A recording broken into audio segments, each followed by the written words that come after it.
Hi, everybody. It's Gene Simmons, and you're not, and you're listening to the Potter Than Hell podcast with Steve, BC, BB, and Dylan.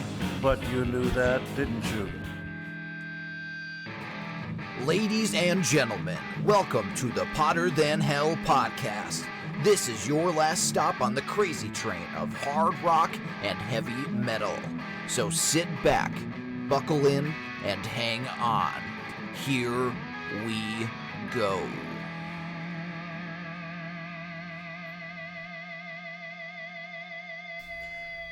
Hello, Potter Than Hellions. Welcome back to the Potter Than Hell podcast. This is Steve, your host for tonight, and I am joined by BC and BB. And on the keys is me again. Woo. Again, Dylan has trusted me again with this. He has gone to see Chris Jericho and the AEW wrestling down in Wilkes-Barre, PA. I think they're at the arena, I believe. Either that or they're in like that abandoned supermarket down there, one or the other. I'm not sure which one. But hope he's having a good time there. So it's just the Killer Bees and the B and the big S. And there we go. Whatever we want to call ourselves. The old jackasses. How's it going, BC? How are you, buddy? It's gone. The last few days is getting crazy. There's plenty of that the last few days. But not bad enough that you want to go back to work, right? It's getting it. Okay. Uh-oh. Wow. He's about 80%. BB, how about you? Doing good. Had a great week. Shout out to my mom. It was her 81st birthday yesterday, so happy birthday, happy birthday to Mom.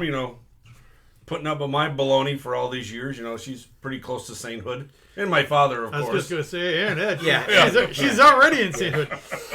Yeah. Yeah. So good. Glad to hear it. Glad everyone's doing good. And last week, BB and I, we went to the Berserkus. Right? Did I pronounce Berserkus, that? The yeah. Berserkus. It was at Pocono Park in Pennsylvania, out in the fucking boondocks. There was no goddamn cell service, so we couldn't even check in or send any pictures or, stream live or whatever. There was just fucking nothing. Like, the cell service came for like 2 seconds, long enough for me to get a fucking spam call from some political bullshit thing. So, but BB, what'd you think of it? How we had a good time, right? You know what? I thought it was great, especially for being the first one. I think it went off very smooth. Every time they were supposed to start on either stage, All actually, the stages, yeah. They were right on frickin' time. So, you walk in, you got like your vendors, everybody selling like hot wing sauce and peanuts, and then you got the merch shirts and all the band stuff. You had like a Dimebag Darrell rolling museum almost. You could buy shirts, you could see. There was videos being played. They had the guitars in like glass cases that he played. The car show, then they made. I forgot about like, the car show. Maybe like 7, 8 food trucks or whatever you would want to call them there. Yeah, I thought it was a good time. And I didn't realize that it was A, the first time that they've had this festival, and B, that it was the only one. I thought it was like kind of like an Ozfest where there were a couple shows, but it was just the one. And I thought it was set up really well. They kind of had it divided. During the day, they had tribute bands play. An Ozzy tribute band that play like Zakk Wylde, and before Ozzy Osbourne, they were called Crazy Train. The Atomic Punks played. And they flew from friggin' Los Angeles to play half-hour set in Pennsylvania. Like, holy shit. The Iron Maidens played. They were really good. And each band played a half an hour. And for what the Iron Maidens, like, Maiden songs, even the older stuff, they got a little bit of length to them. So they only ended up playing like six songs, yeah. And but they were really good. And then Blackstone Cherry closed out the second stage. So I think they played for like 45 minutes. They didn't play that long, though. No. They didn't play that long. They probably played maybe 8 songs, 9 songs, Yeah. if that. Yeah. Nothing. And there was that Led Zeppelin one in there, too. Oh, I forgot. Yeah, the the Zoso. Zoso. They're the ones that I think they were the ones that were on the Kiss Cruise when we saw them on Kiss Cruise. I want to say 7 or 8, maybe. 6. No, Kiss Cruise 7, because it was the one that my wife went. And I forgot about them. But I thought it went really well. Like BB said, every band started on time. Granson went with us. Boo Boo, he went with us. And then our friends Kat and her husband Sal met us. Kat will never miss a Iron Maiden's show. And they had, it was the first time I've seen them without Courtney Cox. They had another young lady playing lead guitar. And she was really good. The guitar was hiked up a little too far, I think, but kind of like an old, like old men have it up. She's got to drop it down a little bit. But she was good, very solid. And but then when the last band was over, we got in line. We waited forever for food. But so then we went inside, and the bands inside were Rival Sons. They were playing when BB and I went in. Granza Hill went in a little earlier, and then Clutch played. And then some guy came out and did some guitar Pantera thing. I don't know. It was weird. He was good. He was lefty though. It's weird watching a lefty guitar player. Sorry, lefty people out there. I know you guys have seen Clutch before, and it was weird because I was watching them, and it seemed like I had seen them before. I don't remember seeing them, but like watching them, I'm like, man, this seems like I've seen this before. I thought they were really good. Although the bass player and the guitar player, I think the guys in Tool move around more than these two fucking guys did. And neither one of them looked up from their friggin' fretboard, but the singer was really a good front man. He was all over the stage, and you could tell he was really into it. The drummer was a really good drummer to watch. So, I mean, it was a cool show. But I was like, man, look at that guitar player. He didn't even look up in between songs. He just didn't even looked look up down in the between whole fucking time. songs. But I'll tell you what. Don't make eye contact. Yeah, and then the Pantera guy played. Then Black Label Society played, and they were good. And I mean, I saw them twice on the Kiss cruise. But like for me, after like the third song, it's just all sounds the same. Yeah. I mean, Zach fucking tore it up. There's one part where him and Dario go back and forth playing. Zach stood up on the. He had like a grand piano on the stage, so he stood up on the grand piano, and then Dario stood up on the box in the middle that Zach always stands up, and they did like this over the head solo thing, like a back and forth. It was really, really good. And but I thought it went well. And then there was and Zach wasn't even the last one to play. There was a country dude after Cody Jinks. Jinks. Yeah. We didn't stay for him. As soon as the last note of Black Label Society, we were shot out of a fucking gun. Yeah, Black Label and close. No, which was good. It was literally 10 o'clock when we were headed down the hill. But it was a great time. I had an excellent time. That was fun hanging out. Although we did have one little glitch in the system. I was in the food line, and BB went to go to the bathroom. Then he went to grab a beer. And actually, at the one beer stand, I got the last beer. And that was only like 3 o'clock in the afternoon. I got the last beer at the beer stand. Selling out of beer left and right. So BB comes back. He goes, "How about this shit?" Well, you might as well tell it. Well, you know what? It's the karma, because I started walking to the bathrooms. The guy's like, "This area's closed." I'm like, "I gotta go to the bathroom. The area's closed." I'm like, oh, fuck. So I kind of walked around the guy, went over by the food trucks, and walked that road where like they were going like behind the stage. Yeah. And then I kind of walked in and went to the pisser and came back the same way. Oh, okay. So it's karma. So I'm standing in the beer line that they sold out of beer, and all they had was like hard liquor and soda and water. I'm like, I'm not gonna start drinking hard liquor now. So I got a water and I got a soda for Steve. And this fuck in front of me, like he was literally roofied. He was worse than you were. BC was never roofied. Yeah. This one guy got so fucking pissed off at him, grabbed him by his throat, and just fucking chokeslammed him on the ground. Then his other buddy is like, not quite as bad, but he's almost there. He's teetering. And he turns around, he's looking at my Black Label shirt. What does that shirt mean? I go, you don't know what the fuck this shirt means. You don't even fucking belong here. Oh, that's not very nice. I'm like, just fucking turn around and get your shit and get out of here. Oh boy, big guy, aren't you? And the guy behind me is like, he looked like twice the size of Girth. He goes, I hope you're not scared of that guy. I'm like, no, I said I'm scared of you. But so then we go in. We had great seats. We had front row in like the second section on the side. So we had no one in, well, quotations, no one in front of us. So yeah. So and I'll tell you what. And by the time we went inside, my back was shot from standing the whole day. But one good thing was it was in a field, so you weren't standing on concrete all day. So when we went in, I said, I don't think I'm going to stand for the rest of the fucking night here, because we had a perfect, no one in front of us. So I think Clutch was playing. Yes. Clutch was playing, And then, so we're sitting there. So it's BB, then me, then Granza, then Kat, and Sal. So BB's like, there they are. There's those fucking jackasses, the two drunk guys he was just talking about. And don't you know, they fucking stand right in front of us.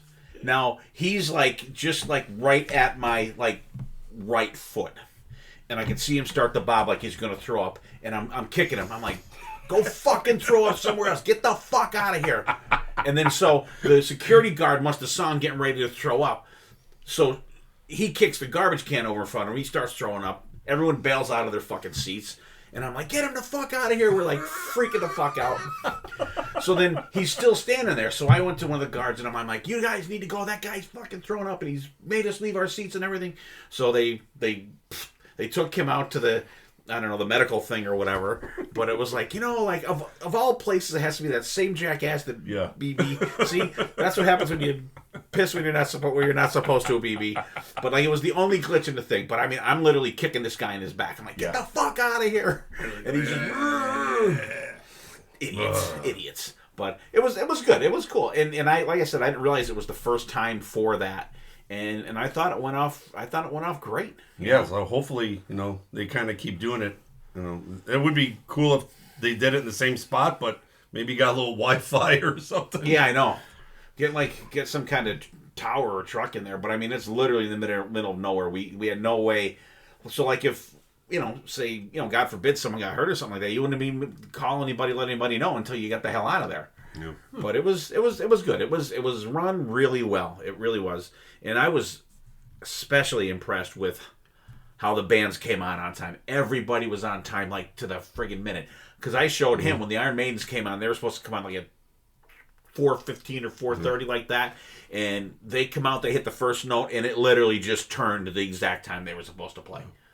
But it was good. It was you know, clap for very those impressed. Guys. They did very well.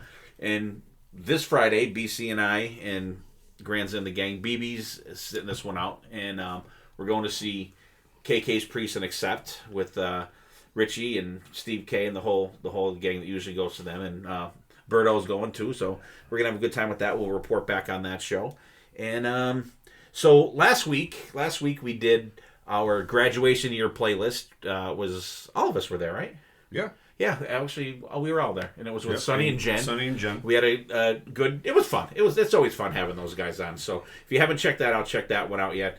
So it was me and Sonny graduated in '86, BC in '89, BB in '91, Jen in '95, and Dylan in 2013.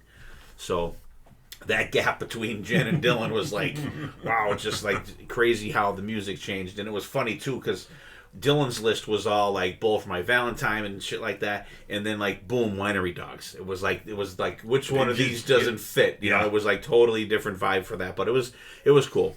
So before we get into this, what have you been listening to? BB, how about you? What have you been listening to? Well, since we were kind of going to see Zakk Wylde the other day, you know, funny enough, on Monday he announced that he's taking that Zoto band or Zoso, however they say, and then the Iron Maidens, and they're going to do a tour with Black Sabbath. And on Monday, he released a under the name Black Sabbath, Greatest Riffs, he's calling it. They just took 8 songs from Vertigo and Zoom for Doom, or whatever he called the latest one of his covers of Black Sabbath. So the Wizards on here, NIB, Iron Man, Fairies Wear Boots, War Pig, Sweet Leaf, Into the Void. It's a good listen. What's it called? It's called Greatest Riffs. Like I said, he just took it from the 2 albums he released under the Black Sabbath name, and just, I don't think he's releasing it on anything. It's on Bandcamp. You can stream it for free. You can download it for $6 or something. I don't even think it's on Apple. So. Oh, really? I'll have to check it out. Cool. How about you, BC? What do you listen to? Yeah, a little bit of everything. I got the Cry Wolf. What's the other one? I haven't heard in a while. Drum total blank. Anyways, it'll come back to me some goddamn time. Okay. From It'll pop into your head. Oh yeah, one album. Like middle of the show or like as soon as you get home. Hair of the Dog. Since I've been able to, since they're not on streaming, but They're on the BC. I know, I hate They're that. on BC streaming. The greatest hits one's on there. That's on The one that they released. But that's under HOTD on Apple Music. And the Hair of the Dog stuff is not. Because I went to listen to them, and the albums came. I'm like, okay, cool, they're still on there. But then when you go, they're all grayed out. God. So, like, fuck. Come on, Ryan Spencer Cook. Get them back out there. We want to stream them. I mean, I have all the CDs, but it's, you know how it goes. Easier. Yeah. And for me, last night I was on the porch. I was having a cocktail or a few. And so I had Hair Nation Deep Cuts on. So they played Bullet Boys for the Love of Money on there. So like I'm like, you know what? I want to listen to Bullet Boys album. So I threw the debut Bullet Boys album on, gave that a listen to. New Striper I checked out. Finally got to check that out. I spun my vinyl the other day. And I like it so far, but I didn't really get a chance to really check it out. But it's very cool to have some New Striper. And I'm almost done with the Iron Maiden catalog. Remember I told you I was like doing the first album and the last, and I was working my way in. I'm on what the hell am I on now? I got 2 songs left of the X Factor, and then I have Fear of the Dark, and then I'll have listened to the whole catalog within like the last 2 weeks. So, but I'm going to do Priest next. So I'm going to go Rock-a-Rolla, Invincible Shield, and then I'm going to work my way in for those 2. And I forget which album is the one in the middle for them, because they have 19 albums out, so it's not going to be even. So I like that, because there's going to be one like the standalone. Fear of the Dark is the one for Iron Maiden. So it's the one right in the middle of the catalog. So that's what we got going. BC's got some Cry Wolf and some Hair of the Dog. Little Black Sabbath, some greatest riffs for BB. And Bullet Boys, Maiden, and New Striper for me. So we haven't done this one for, I think, actually episode 206 was the last time we did this. Wow. And we did it way back in episode 60, which that was like probably 2018. So figure it's always fun to do this, and we'll do them. We're gonna do Dylan's album first since he's not here. Yeah, so we're doing the worst of the best. So in the past we've done bands like Twisted Sister. We've done who else did we do? We did. I forget. It was so fucking long ago. I forget what the fuck we did. I meant to write it down, but I totally forgot. But Dylan's going to do a little interruption and put a little note right here and tell us which ones. Hey everybody, Editor Dylan here. So the albums that we have covered previously on the 3 prior Worst of the Best lists were, weirdly enough, Van Halen Diver Down. Still don't agree with that. Megadeth's Risk. Styx's Kilroy Was Here. Faster Pussycat Whipped, Twisted Sister's Love Is for Suckers, Motley Crue's Generation Swine, Aerosmith Just Push Play, Ozzy Osbourne Undercover, Poison Crack a Smile, Tesla's Shock, Ted Nugent Shut Up and Jam, and Dawkins Shadow Life. So those are all the albums that we covered prior to this episode for the worst of the best. And whether or not they are actually the worst of some of those artists could definitely be debated, especially the ones that, well, I won't call anybody out, but hope you enjoy the rest of the episode. Thank you, Dylan. Thanks for reminding us. All right, so Dylan picked Chinese Democracy from Guns N' Roses. And this came out in 2008. And Dylan would probably say this word for word, that I consider it like Axl and Friends. Because it's really, there's no original members on this album other than Axl Rose. And it's like Buckethead and DJ Aspa. I mean, nothing saying bad about those guys or anything like that. The drummer is just on Wikipedia. It's just Brian. So I figured you're playing on this album. How'd they spell it? The Chapman way. With a Y? No, the regular. The wrong way. So yeah, and I remember when this came out. I want to say it came out on Dylan's birthday for some reason, or right around. I know it was right around his birthday, but I want to say it was like on his birthday. Hey everybody, Editor Dylan again. It came out the day after my birthday, November 23rd in 2008, and I still consider it the worst birthday gift I ever got in my life. Okay, back to Steve. I remember being extremely fucking disappointed in this album. I thought it was way too fucking long. and it was like there were very few moments or elements of classic Guns N' Roses. So I'll go through mine here. I'll go through all the songs, and if you guys can pick and choose whatever you want to go through. It came out the day after Dylan's birthday. Oh, did it? November Okay. 23rd. Okay, because I remember we went down. I want to say it was a Best Buy exclusive when it came out, because I remember So we maybe went it was down like a midnight thing or something. And Yeah. you did go down on It his could birthday. be. I know we went down. It was we went down. It might have been 2 days, because I think we went down on a Sunday. So, but we got it right around his birthday, and I don't know. The cover is weird to begin with, and starts out with Chinese Democracy, which is actually pretty good. I think they still play this song live. It's got like a fade-in scream with the laughing, then talking and booms and plinky guitars, and then you get that dan dan dan, that Stark riff. But like it takes over a minute for this to get fucking going, which is not one of my favorite things to it. It kind of did have a little GNR vibe, so I was kind of hopeful the first time I heard this one. There's some really good leads in it during the first verse, and the solo rips, and there's two guitars back and forth. So I'm, it's probably DJ Aspa and Ashba, and maybe Buckethead. I know because I think Buckethead, there's Bumblefoot, or all the way. yeah, because I think there's like. Not everybody plays on all the songs. Yeah. I think it's just like guys in and out and stuff. It took them like 20 years to record this fucking thing to begin with. I do like this one, and it gave me some hope at the beginning. It really did. Shackler's Revenge is next, more stark guitar, then into like a grungy kind of grindage that's like low layered vocals and high vocals layered into like this was. There's like too much friggin' studio bullshit going on in this one. The drum sounds good. And there's a weird, like, squealy guitar sound in there, like, like kind of like the guy like doing the with like a DJ with the friggin' needle on the record. There's a ton of that shit in the solo too. It's kind of cool for the solo, and there's a bridge right after the solo that Axl screams, and it's actually not bad. So like this one's not terrible for me. Better, and I think they play this one live too now. There's weird muted guitars. The heaviness of the chorus is pretty good. There's a sort of back and forth riff there. Soft background vocals. The solo tears it up on this one. That's kind of a little bit of the saving grace on some of these songs for me. The solos are really, really good, but a lot of the stuff you got to go through to get to them is fucking not great. It's like they're just like a good solo thrown in a crappy song, but the riff underneath the solo on this one is killer, is absolutely killer. I don't hate this one. I kind of like it. There's little leads underneath leading into the chorus. There's some bluesy soloing towards the end. That one's not bad. And honest to God, I probably listened to this album twice when it first came out, and I was like, it hit the shelf. Street of Dreams is next. Piano starts very Queen-like in the beginning.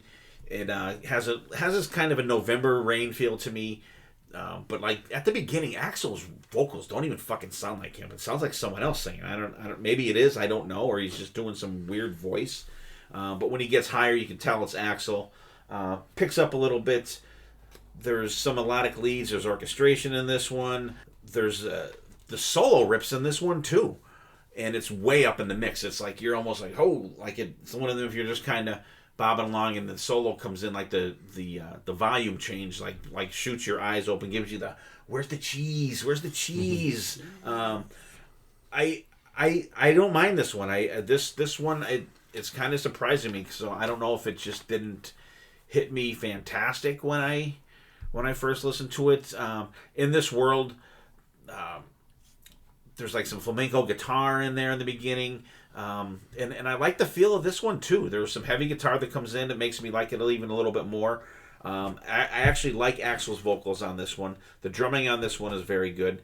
Dylan probably likes it because it's got some jaunty piano in it. Great soaring solo. A little more flamenco guitar at the end. I think I'm on a roll with this album. I don't know. I must have just been in the mood for something different or whatever when I listened to it. Like I said, I hadn't listened to it in friggin' years. There Was a Time is next. Orchestration with some chanting in the beginning, then the vocals start. There's a weird keyboard thing with a drum machine, like drums sound in there. A heavy riff kicks in for the chorus. It's got a good flow to it. The melodic guitar plays along with the verses. There's a lone melodic guitar with the orchestration in the background. I like the feel. I like the feeling of this one too. The gang vocals are really cool. The drumming is great on this song. The drumming is excellent, and Axl really friggin' goes for it vocally on this one. And I'm goddamn sure he can't fucking do that now. There's just no fucking way. Then there's a little wah-wah pedal solo in this one that is great, tearing it up. I'd like to know who plays the solos on this. Maybe it says so on the album, because sometimes you'll get that. But whoever plays the solo on this one tears it up. And then you get some of that the toggle switch stuff in it, the fucking killer. Listen to the drum fills during this one. Really cool. Breaks down at the end. Another good one for me. Catcher in the Rise next. Piano and guitar and bass start with some Axl moans leading into the verse, which is this one kind of takes a little downturn for me. I don't like the na parts. It's not good. The solo riff's pretty good. It gets melodic at the end, but it's not a great one for me. And Scraped, is it scraped or scrapped? Yeah, I don't know. They're spelled the same, so it's either scraped or scrapped. I think scrapped has 2 P's, maybe. I don't know. Well, anyway, it's track 8. There's some weird vocalizations. Then it kicks up to a heavy riff. Then it's got like a little cool groove riff in there. Back and forth type vocals. The song's pretty intense. Another kick-ass wah pedal solo. Absolutely rips. Great riff underneath. Riyadh and the Bedouins. Keyboard fades in. Some electronic stuff. There's some cool headphone back and forth going on that one. There's some ahs in there. I'm sorry for that. I lost my page. Solo fucking rips on this one too. I like this one. I don't know. I just must not have been in the mood for this back in the day. Sorry. I think they play this one now too. It's got a murky start and a weird vocal effect for Axl. Not digging this one from the start. It gets heavier in the chorus. Gets intense at the end. Not a skipper, but not a favorite for me. IRS, acoustic guitar and a drum machine feeling in the beginning. This one's okay. Solo towards the end just totally rips, though. There's some really good guitar playing on this album. Madagascar, I don't know. You get a little spoken word in there. This is one of them roller coaster songs for BB. Yeah, that's right. Goes up and down. And you do have that what we've got here thing in there too. It's kind of got a little elements of older GNR, but I don't know why it's called Madagascar. I don't know. Maybe they just like the word or something. I don't know why, because it's not mentioned in the song. This I love. This one's a skipper for me. The piano fades in, little heartfelt vocals. I'm not into this one at all. And the album's getting a little long for me at this point too, though. Prostitute. The drum shuffle starts and the vocals with some piano mixed in. Decent feel to it. Kicks up about a minute in. And then solo absolutely tears it up on this one again. Fades back down after the solo. I like the shuffling drums. I like how it calms down at the end. And I really like how they ended the album with this one. So I was surprised that I enjoyed it as much as I did. Because I did not seem to back in the day. What do you think, BC? Guns N' Roses or Axl and Friends. Because we're like I started because we waited all this time for this. 14 songs in an hour 11 minutes. I'm never gonna get back. Now I know why I don't own this anywhere. No, never picked it up. No. I don't know. Like I said, I don't know if it was all the hype back in the day they built up for this, and it came out. And it was like, I think I listened to it less than Steve back in the day. One and done. But the first track is all right, and then after that, to me, just Axl is so annoying. I don't know what it is. You love him. I don't know. He's trying to be. I don't know. He's trying to be like a little bit of everybody before him, like Elton John and like Freddie Mercury and all these other people. Like, just be fucking Axl. Yeah. You're not a great singer to begin with, so let's not try to be a great. Let's not try to do the things. Stay in your lane. Yes. But after that, better Street of Dreams. I agree with you. The guitar playing is good at points, but then You got to go through the other stuff. The accentness and some other arrangements just There's turned me off. Too much weirdness in it. Yes. I call it the arrangement. Because you know that one song is on Use Your Illusions, is it In My World, or with that weird electronic shit that I think there's a lot of that, like, experimental kind of stuff in it that kind of turns off a lot for it. Like I said, I mean, I was surprised at how much I liked it. I don't love it. Don't get me wrong, I don't love it. There's a lot of great guitar playing on there, but there's a lot of weirdness on there. And I think that... Too much weirdness. Cut this down to 10 songs. Very much. You know, make it a 45-minute album. Maybe it's more tolerable. Even Prostitute, I was like, how can you not love a Prostitute song? He likes the premise of it. Yeah, then it came out. I'm like, oh my god. I mean, again, musically, there's moments of cool, and then there's too much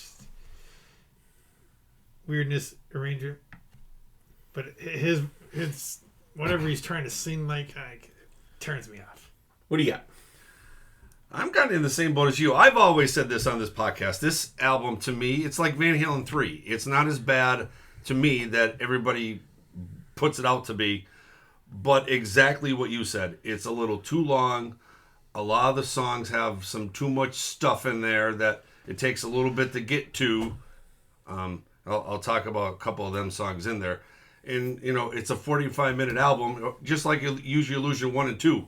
Cut some songs from each one, make one album, cut some timing off of this. Some of the songs are 6 minutes long. There's just some bullshit in there. There's movie clips, speakings in there. Like, why the fuck do you need that shit in there? Just cut it out, make a good fucking album, 45 minutes, like Steve said, and I think it would be a lot better than it actually is. Yeah. And it doesn't sound like it's a recorded album. You know what I mean? It doesn't feel like they went in, and we know they didn't. It doesn't have that feel at all like they went in, banged this album out, and put it out. So these are songs, God only knows how far apart they were recorded. Like, was one song recorded, 10 years ago, because this took like 20 years to come out or something like that. Like, 15 years. So there's no cohesiveness to it either. Yeah.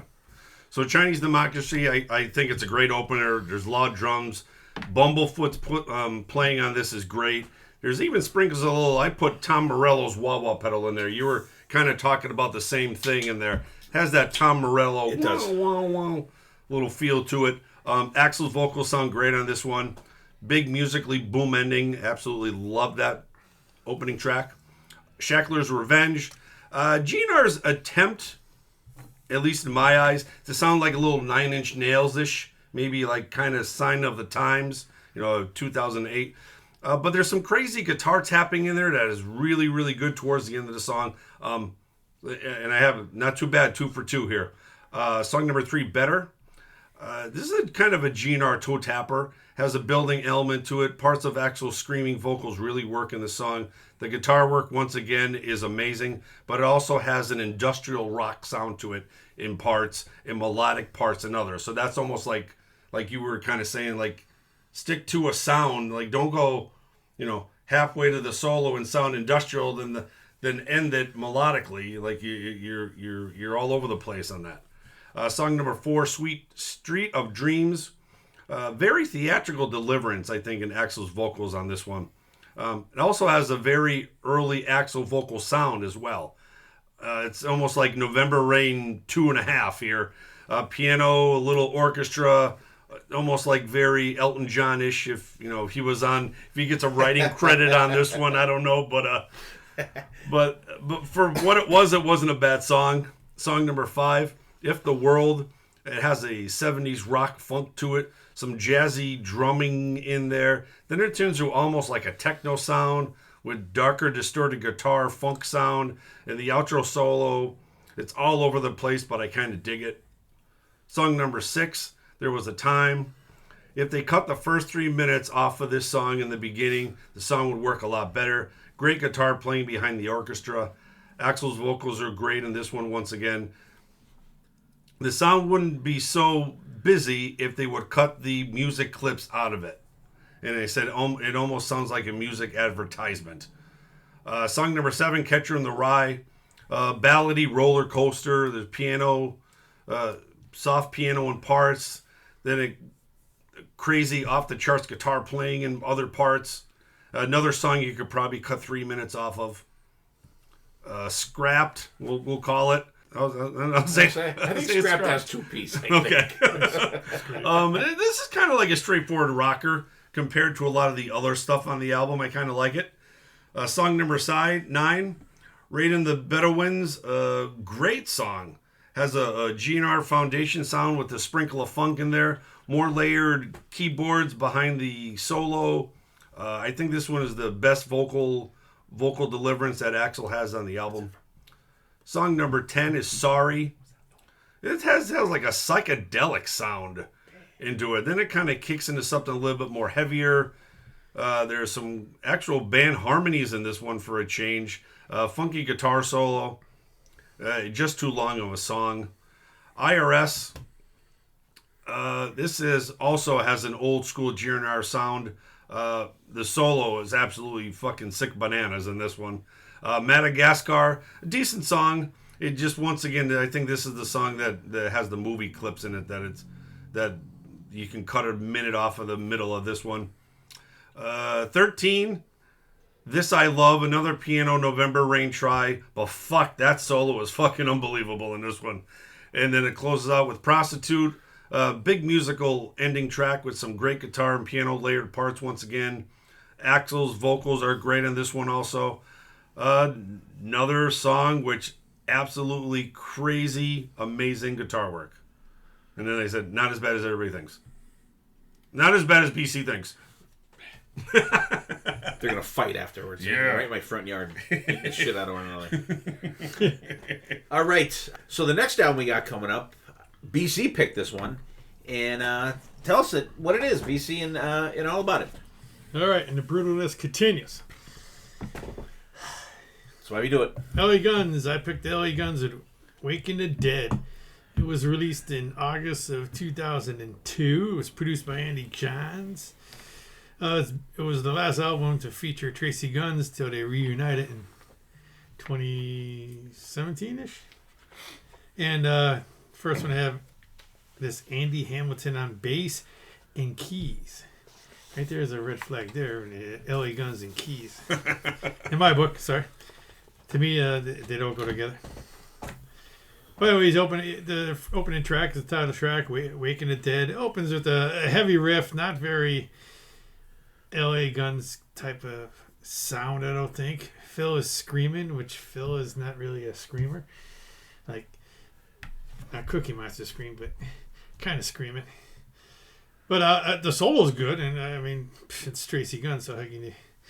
And there's like a little out solo going, which is okay too. But one guy can't carry the whole band. Okay, let's roll. Just not a LA Guns feel, in my opinion. I know it's 2002, but it's not what I go to LA Guns for. Again, another decent solo, but other than that, it's very blah. Don't look at me that way. I'll look at how I want. Has Ride Someone. That's about the best part of the song. So I mean, Saving Grace in the beginning. Again, more blah. Just nothing grabbing, nothing catchy, nothing grabbing. Again, the solo stands out, but Tracy can't carry the whole album. Next song, The Ballad. Typical slow song that makes the Ballad of James seem good. Tracy does a good solo. Other than that, just a pathetic ballad song. Psychopathic Eyes.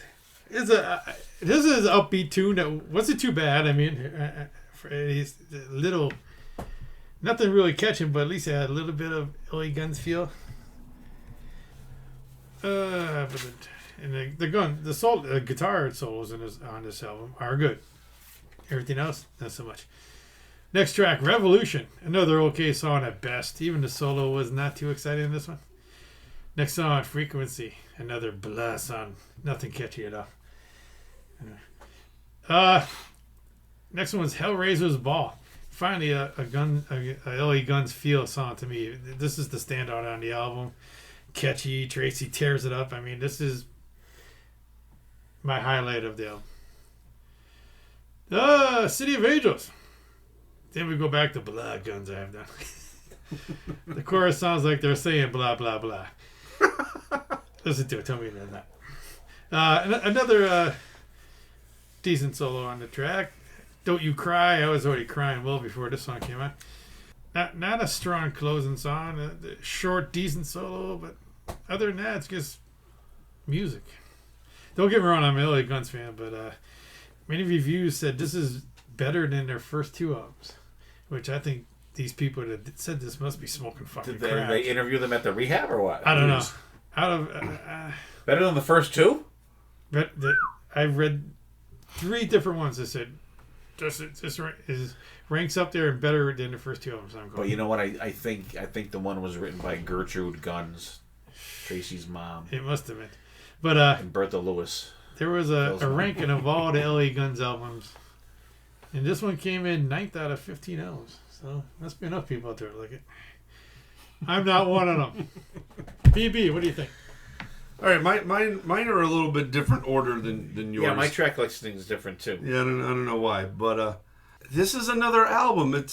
I don't think it's bad as people as BC thinks. There are some lower parts in here, but there still is some sprinkles of their foundation sound. Just a little bit. It's in there, BC. You just gotta listen. But I went from the Apple album, and the album opens up with "Don't Look at Me That Way." I think it's a great opening track. There's great guitar work in there. It still, like I said, it still has that LA Guns Foundation sound sprinkled in there. So not bad. Song number 2, "Okay, Let's Roll." This is the one I don't know what it is. I'm not a fan of this one because I'm not sure how I feel about a band doing a song about 9/11. I don't get it. Everyone was I doing don't. them then. You know what I mean? I'm not like. I'm like. So for me, I think "Okay, Let's Roll" is probably one of their shittiest songs ever. Song number 3, "Walking the Dead." This almost teeters. There's some teeter LA Gun rapping parts in there. Not a fan of this one either, BC. Revolution. I think this is a great rocker. The guitar work is really good in here. Vocals are great. Once again, there's sprinkles of old LA Guns in here. Song number 5, "The Ballad." I'm like, oh God. I go, thank you for telling us it's a ballad. Song number 6, "Not My Frequency." I think this is another one. This is another good song. Not bad in my book. Song number 7, "Psychopathetic Eyes." Fast-paced rocker, fantastic solo. Finally, more of an LA Gun sound that you want and love. Song number 8, "Hellraiser's Ball." Great sleazy rock sound to this one. I love the big, loud musical ending. Song number 9, "Cities of Angels." I think this is another good song. Kind of showcases how they actually evolved as a band to release some updated music in 2002. And the closer, number 10, "Don't You Cry." Another song that, to me, it's one of the closest to the old LA Gun sounds that I absolutely love. I think it was a good closer. Sorry, BC. It's about time we don't agree on something. All right. Steve. Okay, I wasn't familiar with this album at all. I don't know until we did this if I even listened to the whole thing through once before you picked it for this. So it was pretty much like a new LA Guns album for me. I'm sure I heard it, and just kind of was like, I don't think I have the CD of this. But anyway, mine starts with "Don't Look at Me That Way." Urgent sounding guitar and bass in the beginning. I like the drum sound on this album, though. I do. I think that the drums are produced real on here. Typical Phil Lewis vocals, not too bad. Solo's pretty ripping in there. Good music shift underneath it. Tracy can always deliver, and I think it's a decent start to the album. Okay, Let's Roll. I'm with BB on the lyrical content on it, and I don't really feel that they were trying to cash in per se on this stuff. I think it was more of an homage to it. You know what I mean? But and I'm like UBC. I'm in it for the music. I don't lyrics are whatever for me half the time. The muffled riff at the beginning in the bass. Upper tempo. I like the tempo of the song. There's a good chunk for the verses. Lots of layered vocals. I like the riff underneath the chorus. The solo's cool. I don't mind this one. Waking the Dead. This one has a weird feel to it. I don't like the guitar tone. I think the riff kicks up for the verses. Decent vocal cadence. I don't like the stop parts of the song. I'm just like it just doesn't seem to fit. There's some other cool parts. I like the chorus until it gets to that screaming part, and then I fucking hate it. I'm like, what the? They just fucking ruined the song for me. So I'm the solo, and even the solo is kind of blah on this one. I was kind of just underwhelmed with this song, especially that screaming part. Just like, ugh, that's like turned me off big time. Revolution, and you said it too. It's got a great groove to it. A chunk for the verses. I like how Phil sings this one, and I'm really digging the drums on this album. Though Steve Riley plays friggin' fantastic on here. The solo has a cool soaring start to it. It's not ripping, but it's melodic and it fits the song perfect. It wasn't overplayed or anything like that. It was very tastefully done on that one. The ballad, yes, this is a ballad. Clean guitars and melodic leads that go into the vocals. Even 1 minute in, I will take this over the Ballad of Jane any fucking day. I hate that fucking song. The bass tone on it's good. The solo is fantastic, nice and melodic. And Tracy comes through in a big way on this one, I think, with the solo. I was surprised, very, very surprised at how much I liked this one. Like, I'm still, it was even hard for me to have the words form in my mouth, actually. Frequency, swampy guitar starts out. There's some tribal drums in there. Phil sings in a little lower register. The drums are great. It's got a punchy feel for parts. I don't really like, there's like a low vocal part. There's some mellotron in there for the solo, which goes pretty cool with the song title. And but it's okay for me. It doesn't really, do much for me.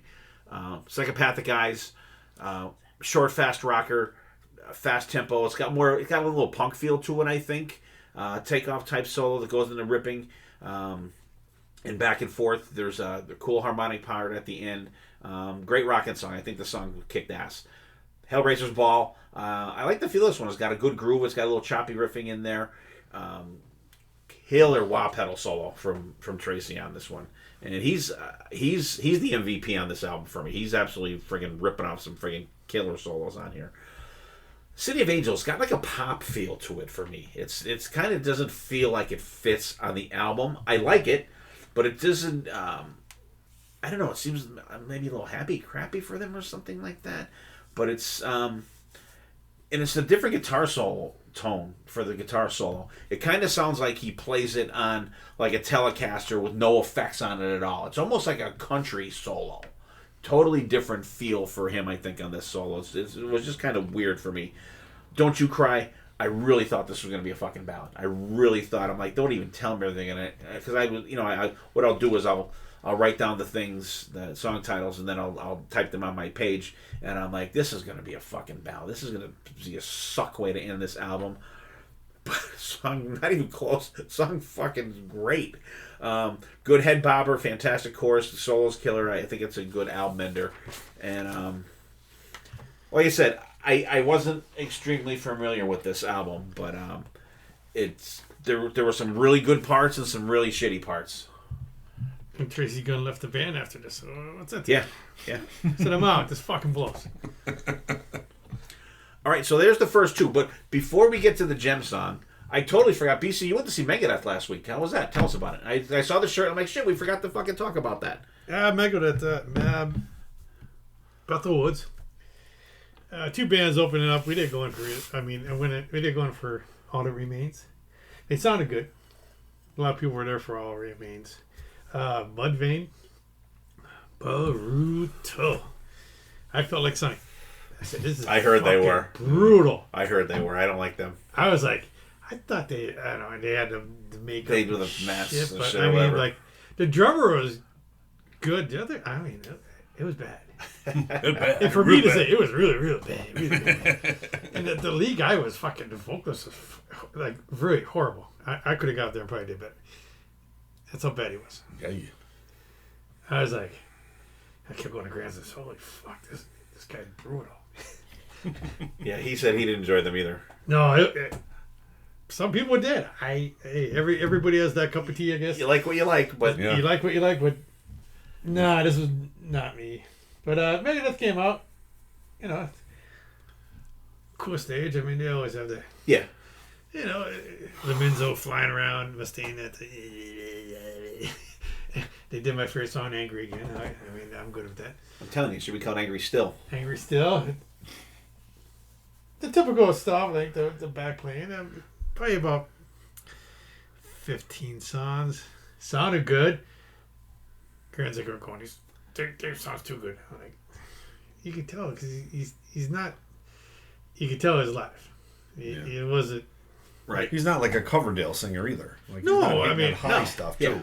So And- he's saving his voice forever. There the Facebook warriors on there, like, you know, Dave Mustaine needs a hand up, he sucks. Da, da, da. Well, if you're going to listen to Dave Mustaine for For vocals, vocals, you're listening to wrong band. you're definitely going to see the wrong fucking He band. was never a good singer. No. Again, but for what it is, it fits. Hello, Meet the real BC. But I'm drawing a blank on that guy's name, and I'm going to kill it if I even try to say it. The guitar player, the one that's in now, and I don't know. I can't even. Kick ass. Yeah. Nah. Young guy, right? Young guy. Yeah, he's a kid. I want to say probably 20s, mid 20s at most. Really?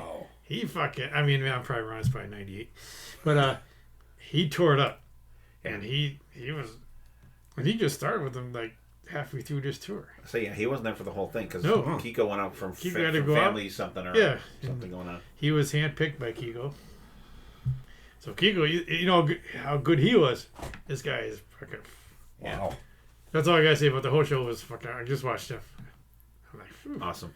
Yeah, and thanks to friend of the podcast and listener Fred Mose. He's the one that he texted me seeing if I wanted the tickets, and I wasn't going, but I asked BC if he wanted to go. So BC took the tickets, and thanks Fred for transferring them. I'm glad they didn't go to waste. All right, so we're gonna do the gem song. And speaking of, we were talking about these guys before. BB and I saw them last week, Clutch, and they did this one song, and I'm like, this song is fucking awesome. I was friggin', I couldn't name one. I can now because I looked them up after.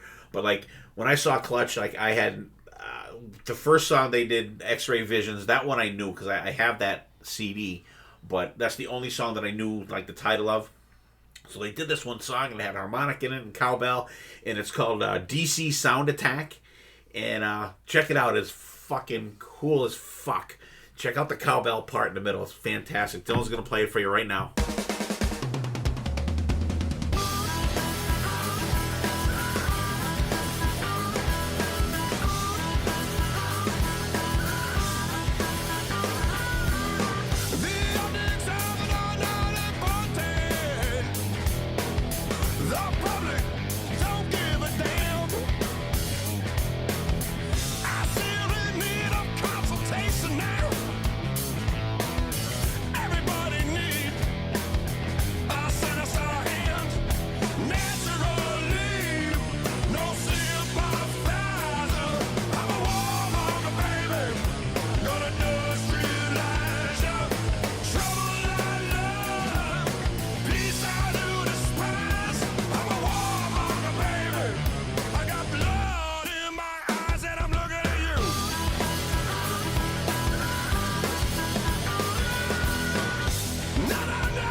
Welcome back, Dylan. Thanks for playing little clutch there, DC Sound Attack. I hope you guys enjoyed that one. I sure as hell do. And we're going to do little hidden gems. We haven't done them for a while, I don't think. And BB's going to go first because he's got his shit ready right there. Yeah, I had this ready September 10th. I had this one ready. One more time, I'll get it out of my system for the rest of the year. Black Label Society released one song the other day on September 10th. It's called The Gallows. So I don't know if there's an album behind this. I don't know why they would just drop one song.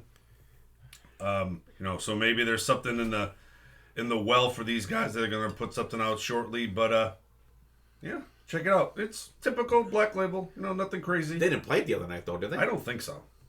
I'll check their set list, but it didn't seem like there was anything that I didn't recognize. All right, cool. BC, what do you got?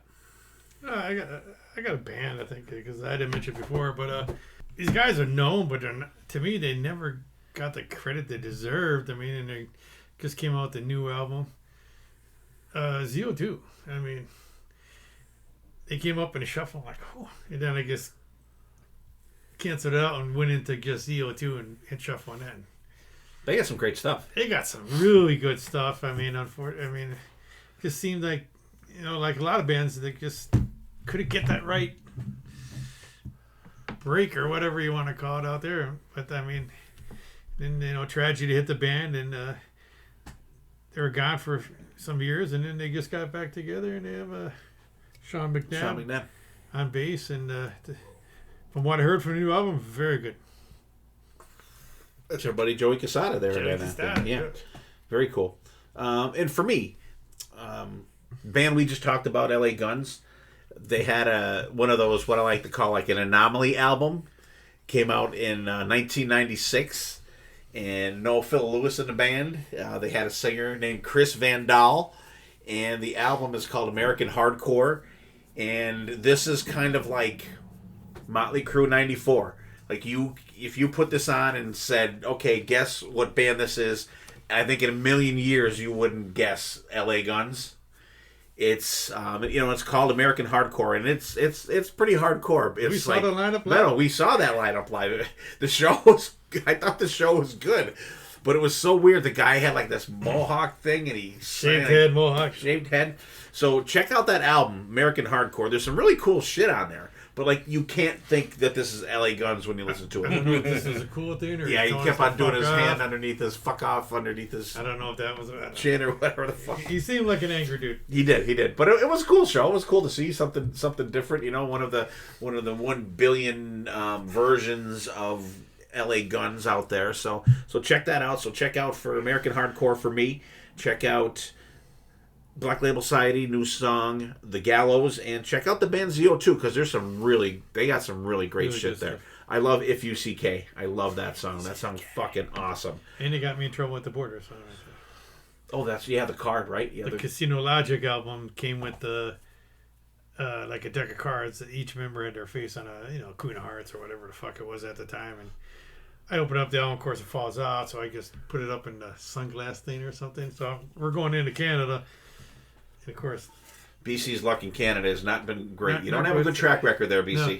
So they start going through the whole car and everything, and then we get called in, and we're there for an hour. They're tearing through the luggage. I'm like, then they go in and, why do you have the Ace of Spades or whatever?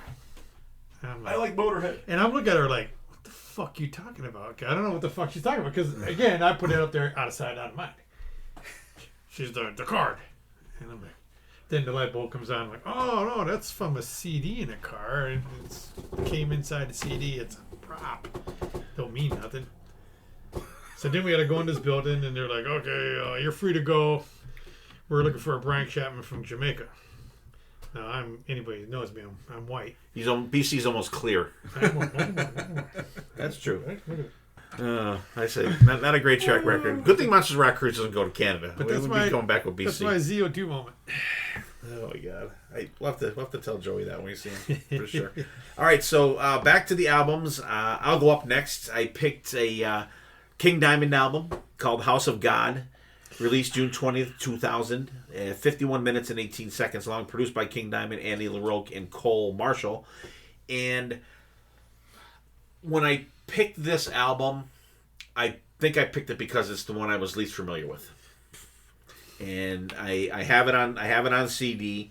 I picked it up, and it was one of them. It mustn't have hit me right when I listened to it once, put it away, and here we are talking about it 24 years later, actually. Starts with Up Upon the Cross. Cool, typical King Diamond beginning. Spooky intro, growls and keyboard and chants and spoken word and creepy as fuck. There's like a stark keyboards at the beginning that I think is very cool. First song, Do the Trees Have Eyes? Good chug to it that goes into the vocals. Tons and tons of vocal layering throughout this whole album. I think there's too much of it throughout the whole album. It's like everywhere, and I get it because he does the different voices for singing different parts and all that stuff. But it gets a little much for me sometimes, especially because this album's like a fucking hour long. Listen to like Them or Abigail, and it's like a 42-minute album or 44 minutes, something like that. And that extra, and when you listen to albums like that all the way through, like that extra 10 minutes sometimes puts a little fatigue on you, I think. Great drumming on this one. There's some cool headphone panning for vocal screams. A lot of grindage, ripping solos. Let me give you the band real quick. King Diamond on vocals, Andy LaRocque on guitars, Glenn Drover of Megadeth fame on the other lead guitar, David Harbour on bass, and Jean-Luc Hebert on drums. Hebert. Not Herbert, Hebert. The solo's really short on this one. The second solo is pretty ripping on there. Good start for me, but not great. I'm not blown away. No, I'm sorry, wrong song. I do like this one. I was on the next one. Follow the Wolf, next song. Clean guitar start. This one has a cool, intense feel to it. This one's not great for me. I like it, but it's a little not great for me. House of God, title track. Melodic guitars and some keys and clean guitar underneath when it starts. And the vocal just kind of sneaks in this one. I think it's kind of cool how it comes in. It's a little creepy there. Cool double bass drumming in there. I like the feel of it. The song isn't as crazy musically as the first couple are. It's a little more straightforward. Kicks up some for the solo. Killer leads and some cool grindage there. More soloing and dual stuff at the end. This one is a really good one for me. Black Devil, grinding start and stop with the guitars. There's a call and response for the first verse. There's like a deep evil voice there somewhere, like back and forth with the high clean vocals. I think is really cool. I don't really like the chorus. There's some cool whammy bar leads between the verses, but I love the deep voice, and it's just a Black Devil, like friggin' kind of sends shivers up and down your spine. There's a great riff around 3 minutes, but it's not long, but it's really cool. It's like one of them parts, like, wow, like if this riff was just like the main riff for a song, it would be friggin' fantastic. Blazing leads at the end that kind of swirl in your headphones. Killer rocking ending in it. The Pact is next. Right back to the rocking riff and the double bass drumming. Great feel for this one. Amazing leads throughout the whole song. I'd love to see them play this one live. I think it would be, people would go nuts in a fucking pit on this one. There's some really cool harmonic lead runs in there that adds another element to it. Like, it's so rocking, but you have that melodic part in there. I freaking love this one. Goodbye, short interlude. This intro, doesn't really lend anything to the album or the story of the album. But Just Like a Shadow's next. More soaring vocals parts, but I like the pace of this one. There's some great leads sprinkled in there. Not a huge fan of the parts of the verses, but I love the lead fills. Like, it's kind of a give and take for me. And there's the main solo starts very melodic. Then they get a time change where it rips, where both Andy and Glenn are playing. I don't like the softer parts for the verses, but I love the pickup and the pace as it goes. Help, ominous start. Some cool keyboards mixed in parts in there. There's some great leads in there. This is another one that I love. I love when the help me parts, and it ends like with a shattering glass. That's very cool. Passage to Hell, another interlude. Spooky feel to it. This is a short song, but it does advance the story because there is like speaking in there. Catacomb, stomp feel off the start, picks up the pace. Another good mix of high and regular vocals. I like the time change for the chorus. This Place is Terrible, which is a weird name for a fucking song. No intro, it just jumps right in. It's got like a sort of a stomp to it. There's some melodic guitar parts between the vocals. There's a lot going on in this song. It's almost like overwhelming of like the different elements of this song. But I really like the vocal cadence towards the end of the song. Another decent one. Peace of Mind. It's like just a contemplative guitar thing at the end, and the only thing I like about it, like the end is very like murky and gives you a feeling of like doom at the end, and like if it plays over again, the way it starts, it kind of circles. What'd you think, BB? I know you don't have a lot to say in this one. No, yeah, King Diamond for me is one of those bands that like you. I'd rather sit and watch the words, roll on the phone so I can understand the story, listen to the story. The music sounds the same to me in almost pretty much every song. Like the back and forth guitars, they tear it up. They're great musicians. It's just repetitive. I keep hearing like the same stuff. When King sings, he uses like his, I'm gonna say like 3 character voices, and they're pretty much in almost every song. So that makes me, oh well, that's just like that one. That's just like all these other albums we talk about. It's like there's real, like, man, this song's like freaking terrible because there's all there is like a piano, but like this whole album just like rips. Like the music, like I said, they tear it up. I don't know what it is. It's just one of those. We saw them live. I thought it was great. There's theatrical stuff going on there. But just to like rock out to it, I kind of have to be in my own space and watch the words and listen to the story. So really the only note I have is for song number 7, Goodbye. I said, so far this is the only song that doesn't fit. No drums and 1 guitar note every 5 seconds. And then I said, but I'm sure for some reason this connects the story or keeps the story going because it. Some people say it's about Jesus Christ. After he wasn't crucified, he went to France and found the Mary Magdalene. And, I tried to read the story while I was kind of listening and, just to see what it's all about. But, it's a great story. It's cool. It's what King Diamond does, but it's just, sometimes for me, I don't get it. I don't understand it. And, but like I said, the music fucking tears it up. Like these 2 guitar players are amazing, but it's not a shitty album. It's just I need like horse blinds. You need to focus. Yeah, you know what I mean. But not a bad album because, like I said, I could throw on Abigail. I could throw on anything, and them. It's a great listen. It's just I need that good time to listen and for some reason, I couldn't get that time to listen. All right. What do you think, BC? All right. King Diamond. I'm in the same boat as you. Brian, I wasn't very familiar with this album. I wasn't at all. I mean, of course, them and Abigail do. They're the one. I mean, I go to this band. I mean, again, musically is where I go first, even though that a lot of his music is storytelling. It has the intro. You got to have the intro. I mean, most albums we would say you're wasting time with intro, but yeah, his I don't mind. This is King Diamond, so you got it fits. Overall, musically, like you said, the guitar, the drums, just I mean, musically it was good, but compared to her King Diamond, I think it was missing something I just can't pinpoint. I thought the production was a little dry. Yeah, on it for some reason. It's like a little more stark of production on it. It was missing something. Maybe I don't know if it's just because it's 2000.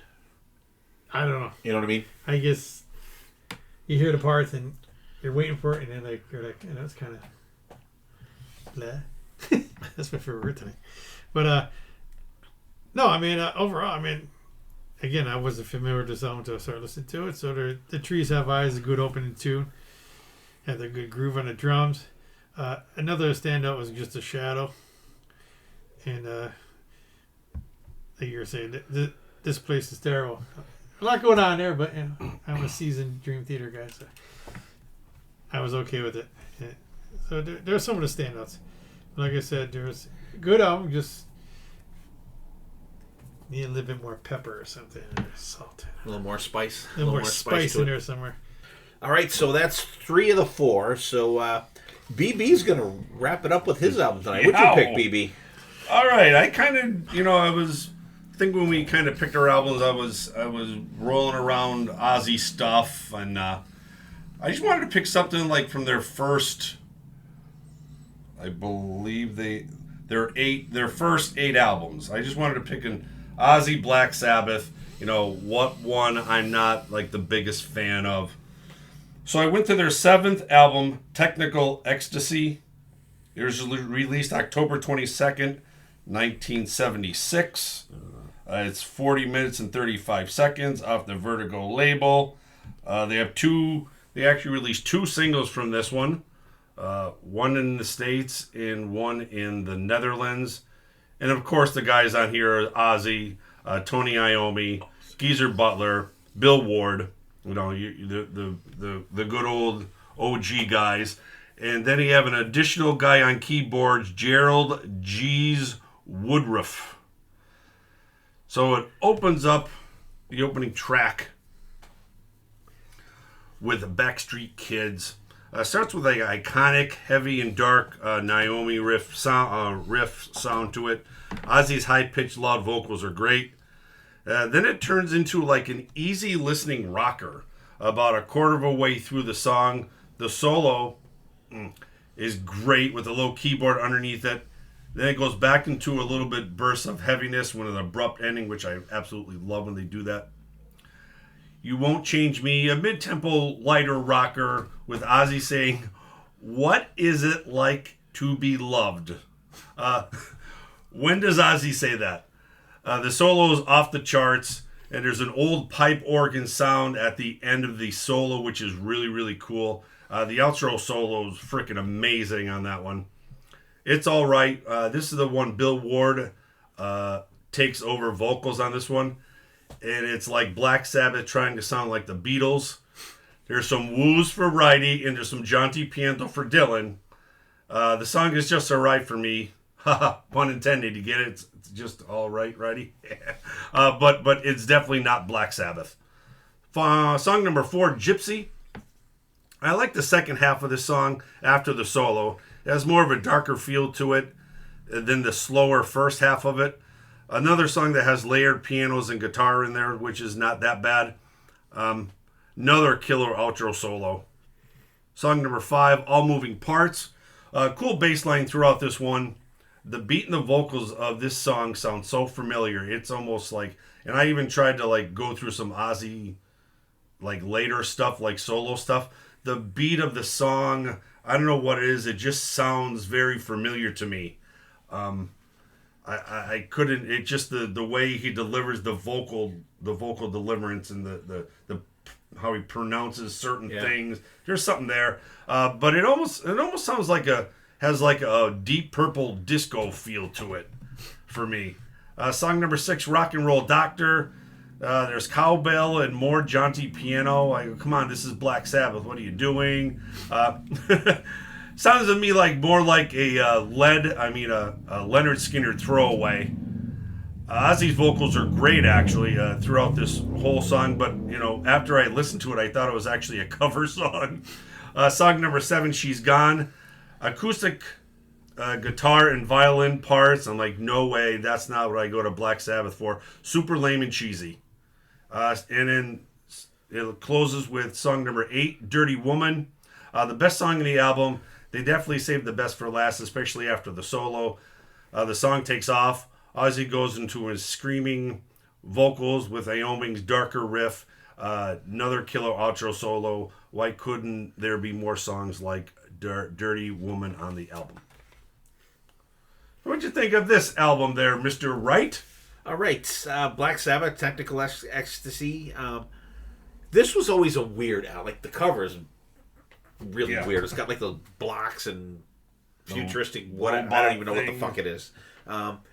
But one that I never really really checked out too much, but starts out with Backstreet Kids. It gets moving right from the beginning. It's like the rapid riff with a good chunk to it. Typical Ozzy vocals. The bass sounds cool. I don't like the chorus in this one. I like it when it changes to that Stark riff with the great drum fills. Like Bill Ward kills it on this one. The song changes tempo to sort of like a melodic feel to it. There's some keyboards in there. Tony's solo is fantastic. A little bit of ride cymbal in there for BC. Then back to the chug. Then it just, I like how it ends. Just just ends. I think that's cool. It's kind of one of the things where you think like your album or your tape is fucked up or whatever. Yeah. You Won't Change Me, ominous feel. He goes to a doomy riff with some keyboard accents in there. Then the keyboards are right up front. But I like the feel of them. I like the sound. I like the sound. Because the keyboards are creepy sounding. I think it's cool. It kind of gives you a Black Sabbath feel, just the creepiness to it. The solo is fantastic in this one. I really like this one. More awesome soloing at the end. It's all right. Like you said, Bill Ward sings this one. His vocals aren't bad. They're not bad. That's one of those songs, like you said before, with the LA Guns. If you played this for somebody, 99.9% of the people would not know that's Black Sabbath. Yeah. And, in life, with the same thing like you, it's just all right. But it's all right. It's not great. The solo's pretty good in it. It's just, it's all right. It's there. If it's there, it's there. Right? Gypsy. This song's pretty boring for me. I'm not a huge fan of this one. It's got that bluesy thing in the middle. The soloing is very good towards the end, but it's pretty boring. All right, moving parts, stand still, stomping feel with some cool leads in there. I like the feel of this one. I like how Ozzy sings this one. A lot of layered vocals in this one. Some clean, some great lead fills in there. Great deep track on the album. I think this is a really good one. At the 3-minute mark, it kicks up pretty good for a short time.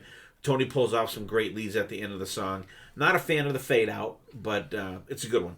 Rock and Roll Doctor. I remember seeing a video clip or something of them playing this live back in the day. Mm-hmm. And it was always one that I was always interested in because like the first time that I ever heard it, it was live. And it's got the cowbell and shit in there. I kind of like this one. It's another good one for me. The solo section's very convoluted though. It's like very like chaotic, but I think it's cool. She's Gone. Softer Ozzy vocals. I can't. I just fucking can't. However, I will take this over Changes any day, but it's still a fucking skipper. Dirty Women. Great album ender.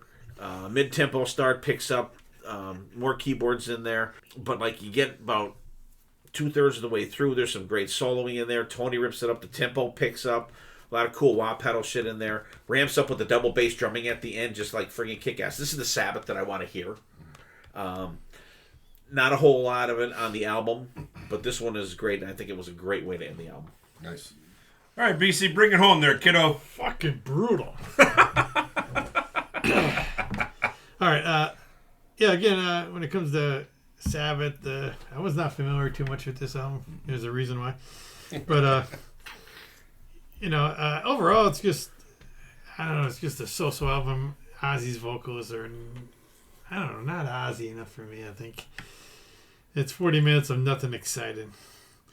And you have keys / piano and a few songs, which is not very Black Sabbath in my book. I'm sorry, just not fitting. Only highlights for me were, of course, Tony on me. It's kind of like Tracy Guns, and just It's not going to let you down. They're not going to let you down. But the rest of the stuff, the standouts were for me were the drums in the beginning of Gypsy, just the drums. Then, you know what I think is missing? The riffs are missing on this album. the big riffs. You know? Okay. Yeah. And the drums in the beginning of that, I like that is not so much the whole song, but the drums at the beginning of that song. And probably the only other two standouts would be Rock and Roll Doctor, at least that somewhat Sabbath, and Dirty Women. Yeah, BC likes them. I can't go wrong. Even though I can't go wrong with Dirty Women. But yeah, it's also Sabbath down for me. all right, this was kind of a little tough one to get through a little bit. So I like to torture you guys with this shit every now and then. It's been, whatever episode I don't even know what episode we're on. Thing is, I know it's got to be like 300. You said the last one was 60. No, the first one was 60. Oh. The last one was 206. 206.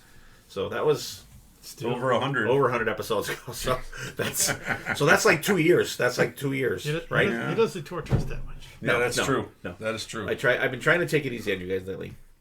All right, so let's we'll go around, we'll wrap up, but I want you to rank them. So let's rank them. Let's flip the title. We'll go best of the worst. So whatever ones you like, go from 1 would be your best and 4 would be your least favorite. All right. You need a minute to think about it, BB? No, I think I'm ready. Okay, go ahead. What do you right. got? Do your final thoughts too. Yeah. Like you said, we haven't done something like this in a while, and honestly, I don't think, I'm not like quite as bad as BC. I don't think there was that many, song stuff that didn't catch my ear. Like there was, like I would listen to these albums again. Actually, like just there was really no skippers. Nothing that really, really killed me. I think everybody had a pretty even album that they brought to the table today, And I think my best of the worst is LA Guns. I think that sounds like LA Guns. I think, the only song I didn't like, the Let It Roll song, the 9/11 song, like, take that off the album. I think that's a good LA Guns album. I'm a big LA Guns guy, so there's a little, tugging at my heart a little bit. My next one would be King Diamond, and like I said, it's tough to explain King Diamond. I like the story. I like to listen to him singing his different characters. The guitar work was great. Number 3 is going to be Chinese Democracy. For the long factor. Songs could be cut 3 minutes when they're almost 7-minute songs. And I think for me, I may be doing pulling a Stephen Michael here, but I think the shittiest album was mine. I go to Black Sabbath for darker sound, Ozzy screaming. I don't go to ask Ozzy. I'm not going to Black Sabbath. Why can't I find love? And I don't want Bill Ward singing like Ringo Starr, and and just, like things like that, like just absolutely turned me off. And you have 2 good songs on the album, and the rest of it is pretty much throwaway. So I guess I'm pulling a Stephen Michael, and I'm going to say my album was the shittiest. No, his would be opposite. He'd have his the best. Right. No, that's true. Okay. Never mind. You know what I'm saying. You kind of know what I'm saying, but I'm not saying it. Yeah. All right, BC. All right. They're a fun time. I mean, these are even good. I mean, because there's things on here that I wasn't familiar with. So this gave me a chance to listen to them. And there's some I'm going to dig deeper and some I'm going to put back in the shelf. But always fun time. Missing Dylan. Ranking them. Oh, Jesus Christ. I'm going to go best to worst. I'm going to go King Diamond. LA Guns, Axl and Friends, and Black Sabbath. All right. And I dissed on LA Guns a lot, and I love LA Guns. Yeah. But I go to LA Guns for something, and there was a lot of it on it. Yeah. All right. Yeah, I like doing these ones. It's cool to, and it's mostly really just us delving into albums that were, that we didn't really give much of a chance to. You know what I mean? Because I have Technical Ecstasy on vinyl, and I don't think I've even opened it yet. And and I think you could it could be Light Sabbath, Technical Ecstasy. You know what I mean? There's not a lot of black about it. I think it's more Light Sabbath than Black Sabbath. But it's fun doing these. Yeah, we're missing Dylan here. I wish I had his notes for the songs, or at least the rankings, so maybe he could throw in his rankings at the end or something if he feels moved to do that. But I always like it. I don't give a shit what the conditions are that we get together and shoot the shit, because we're gonna go out on the porch and have a couple beers when we're done with this. So I'm gonna pull a Stephen Michael. I'm gonna have my album. I'm gonna go King Diamond, then L.A. Guns, then Guns N' Roses, and Guns N' Roses only because they threw in everything, including the kitchen sink. If they took the kitchen sink out, I think it would have been much better. No. And then Sabbath, yeah, and I think Sabbath, because there's probably the most that I would skip on that. You know what I mean? Because most of that album is not what I go to Black Sabbath for. Mm-hmm. But like the King Diamond one, I got what I thought I was going to get. The LA Guns, I kind of got what I thought I was going to get. And even the Guns N' Roses, I kind of figured it would be fucked up, convoluted shit with just Axl in charge of every fucking thing. So that's pretty much where I'm laying with that one. So we have some cool shit coming up. So we got some cool concerts coming up too. So we're going to be busy in that arena too. And we got a fun one next week. We have a returning guest, great guy coming on next week, and so I can't wait to do that one too. We should have everybody back together again next week. Dylan will be here again.